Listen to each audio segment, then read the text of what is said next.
کیا آپ جانتے ہیں دنیا کی سب سے بڑی طاقت کیا ہے؟ پیسہ نہیں، اقتدار نہیں، فوج نہیں، شکر۔ سب سے بڑی طاقت شکر ہے۔ جب سب ختم ہو جائے اور انسان پھر بھی کہے الحمدللہ، تو سمجھو اس نے دنیا جیت لی۔ نوح نے یہی کیا۔ زمین گیلی تھی، ہوا میں مٹی کی خوشبو تھی، سورج نکل آیا تھا، نرم، سنہرا، جیسے پہلی بار نکلا ہو۔ نوح کشتی سے اترے، پاؤں زمین پر پڑے اور وہ رک گئے، آنکھیں بند کی، سانس لیا، گہرا، لمبا، پھر گھٹنوں پر بیٹھ گئے اور سجدے میں چلے گئے۔ کوئی الفاظ نہیں، بس سجدہ۔ پیچھے سے ان کے ساتھی بھی ایک ایک کر کے اترے اور انہیں دیکھ کر وہ بھی سجدے میں چلے گئے۔ بہت دیر بعد نوح نے سر اٹھایا۔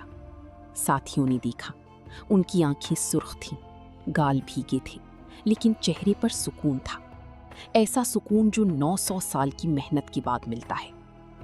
ایک نوجوان آگے آیا، یوسف، جو کشتی پر پیدا ہوا تھا اور کبھی زمین پر نہیں چلا تھا۔ نوح بابا، یہ زمین ہے؟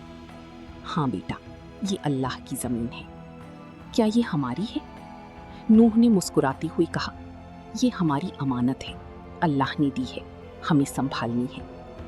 ساتھیوں نے مل کر شکرانے کا کھانا بنایا، آگ جلائی، روٹیاں پکائیں، جانوروں کو کھلایا۔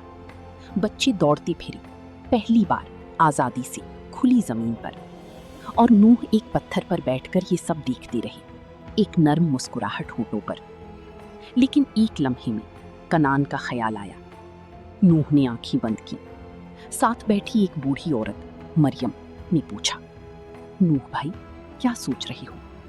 کنعان، اللہ نے کہا تھا۔ ہاں، اللہ نے کہا تھا، اور اللہ کے فیصلے سے بڑھ کر کوئی نہیں۔ مریم خاموش ہو گئی۔ نوح نے آنکھیں کھولیں اور آسمان کی طرف دیکھا۔ کنعان کو اللہ کی سپرد کیا، وہی بہتر جانتا ہے، میں نے اپنا کام کیا۔ یہ اس کہانی کا آخری ایپیسوڈ ہے۔ اگر آپ نے ابھی تک سبسکرائب نہیں کیا تو ابھی کریں اور گھنٹی دبائیں تاکہ ایسی ہی کہانیاں آپ تک پہنچتی رہیں۔ شام کو نوح نے سب کو جمع کیا، آگ کی گرد بیٹھی، عورتیں، مرد، بچے، بوڑھی۔ سنو، ہم نے آج ایک سفر ختم کیا، لیکن ایک نیا سفر شروع ہوا۔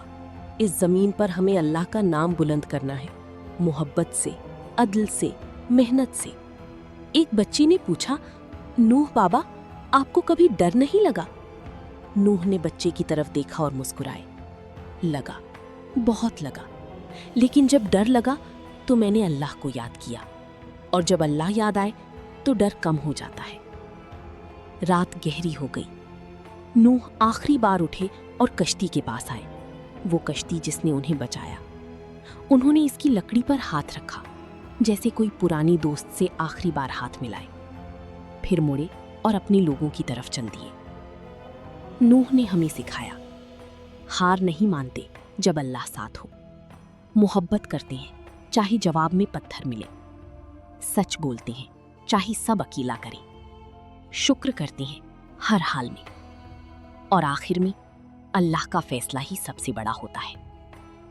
تو دوستو، یہ کہانی آپ کو کیسی لگی؟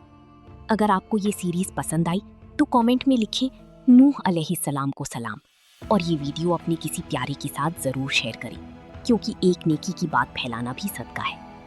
سبسکرائب کریں، اگلی سیریز اس سے بھی زیادہ دل چھونے والی ہوگی۔ اللہ حافظ۔